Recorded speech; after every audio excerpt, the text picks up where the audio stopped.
Khallikote NAC नगरपाल संपर्क ठिकादार दियों को खाई खटुली को खाइबा को बसले। खलिकोट श्री जगन्नाथ मंदिर गोटाए ऐतिहासिक जगह अटे। दिनकू दिन मंदिर छुंची मुନରେ गढ़ा होइतिबा कारुकार्य खंड विखंडित होई तळे पड़िबा माटी मिसिबा को लागिलानी। खलिकोट विज्ञापित अंचल परिषदर वार्ड नंबर 3 रे स्थापित थिबा श्री जगन्नाथ मंदिर बेढ़ा चारिपटे सौंदर्यकरण निमंते 23/2/2024 रे जय श्री राम स्वयं सहायिका गोष्ठी को वर्क ऑर्डर दिया जायतला। मंदिर बेढ़ा चारिपटे सौंदर्यकरण निमंते अटकल मूल्य 4,13,300 टंका निर्दिष्ट थिला। सौंदर्यकरण निमंते श्री जगन्नाथ मंदिर वार्ड नंबर 3 खलिकोट एनएसी कार्य संपर्क में निम्नलिखित ऑडिट आपत्ति उल्लेख होछि।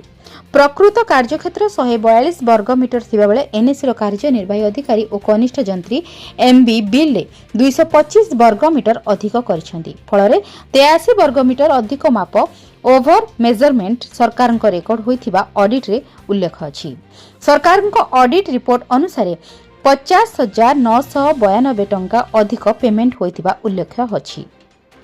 ऑडिट रिपोर्ट रे संपृक्त कर्मचारी कार्यनिर्वाही संस्था ठारू 50,992 आदाय रिकवरी करबाकू एवं दायित्व निर्धारण करबाकू सुपारिश करा जायछि। किंतु बड़ दुखर विषय जे खलिकोट एनएसी नगरपाल और कार्यनिर्वाही अधिकारी कनिष्ठ जंत्री एमी महादुर्नीति खुलम खुला करी संपर्कीय ठिकादार को हाथ बारिश करी सरकार लक्ष लक्ष टंका लुटुछंती। जहाँ तो सरकारी धन को लुटिले शेष महाप्रभु श्री जगन्नाथ कार्य निमंते आसीथिबा टंका को मध्य छाड़िले नाही। दियों को खाई खटुली खाइबा को बसिले लुटेरा। किंतु खलिकोट एनएसी नगरपाल कार्यनिर्वाही अधिकारी और जंत्री मिसी सरकार लक्ष लक्ष टंका मिथ्या बिल करी लुटुछंती।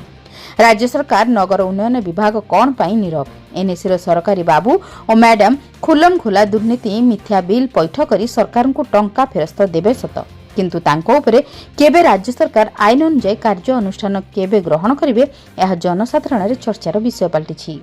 खलिकोटरू लक्ष्मीकांत महापात्रଙ୍କ रिपोर्ट, जन अधिकार लाइव।